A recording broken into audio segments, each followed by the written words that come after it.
C'est parce que il veut t'emmener, toi, à posséder pour régner. Et donc Dieu te forme. Voyez-vous les amis, dans le parcours de Jacob, Dieu a formé. Et dans la formation que Jacob a subie de Dieu, le résultat était spectaculaire. Il y a eu transformation. Dis avec moi transformation. Transformation. Oui. Parce que Dieu ne forme pas seulement pour te permettre à toi d'avoir beaucoup de connaissances. Dans l'intervention de Dieu, ce n'est pas juste insérer à toi des connaissances. Non. Dans l'intervention de Dieu, dans le processus de cette formation, il vient en même temps éliminer des choses mauvaises. Parce que celui qui doit régner selon la volonté de Dieu est quelqu'un qui doit être un modèle. Celui qui doit régner selon la volonté de Dieu est quelqu'un qui, en réalité, doit représenter Dieu, mais en forme humaine. Ses faits et gestes, c'est dire. Il faudrait que les gens disent que oui, ça c'est Dieu qui parle. Oui, ça vient de Dieu. Oui, ça c'est l'action de Dieu. Et donc, comme Dieu veut que toi tu sois son représentant, comme Dieu veut tirer sa gloire dans ta position, et donc il prend la peine de te former. Il prend la peine d'enlever en toi ce qui peut gêner ce processus. Il prend la peine de détruire la place à l'intérieur. Il prend la peine d'enlever les éléments qui peuvent s'aimer la confusion. Il prend la peine de faire ça. Et c'est ce qui s'est passé avec Jacob.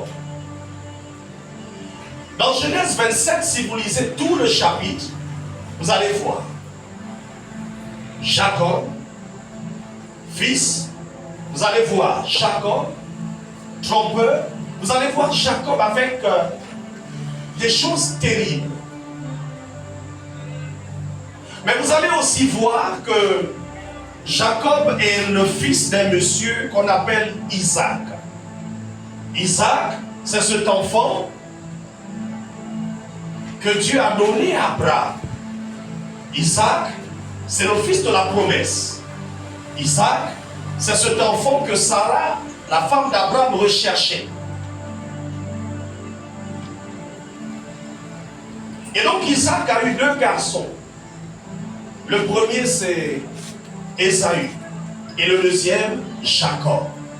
Mais des deux garçons, on va se rendre compte qu'il y en a un qui était apprécié du père. Parce qu'au regard des textes, on se rend bien compte que Isaac avait une position sur les deux enfants. Et au regard des textes également, on va se rendre compte que Sarah aussi, la mère, avait également aussi son choix parmi les deux enfants. C'est Rebecca, pardon. Elle avait aussi son choix parmi les deux enfants.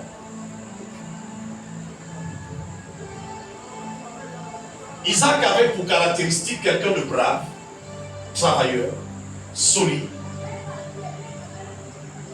Il avait tout ce qu'un père peut souhaiter, désirer à son fils. C'est qui va avoir un fils nonchalant? Qui va avoir un fils qui est comme une petite femmelette? Personne. Quand on lit l'histoire d'Ésaü, mais c'était quelqu'un de brave. C'était un chasseur. C'était quelqu'un qui était vaillant. Mais quand on va dans l'histoire de Jacob, c'est tout le contraire du frère. Mais lui, il avait aussi sa caractéristique. On peut dire que c'était un petit qu'il voyait, qui s'intéressait à ce que... Il s'intéressait à des choses que les gens ne pouvaient pas aimer. Par exemple, s'intéresser aux doigts de l'aise. S'intéresser aux doigts de l'aise. On a envie de comprendre la volonté de quelqu'un ou la pensée selon laquelle quelqu'un va dire à son grand frère, bon, je te donne mon plat et tu me donnes ton joie de naisse. Est-ce que quelqu'un de normal, c'est ce qu'il peut demander? Non, il ne demande pas ça. Il va dire à son grand frère, donne-moi 1000 francs. Donne-moi ta nourriture. Donne-moi tes habits. Lui, il ne demande pas ça. Lui, il demande le joie de naisse. Donc, à partir de ce moment, il était comment? Un filou, bon, oui, on peut le dire. Mais quand on s'assoit vraiment sur l'histoire de Jacob, on va comprendre pourquoi Dieu l'avait aimé.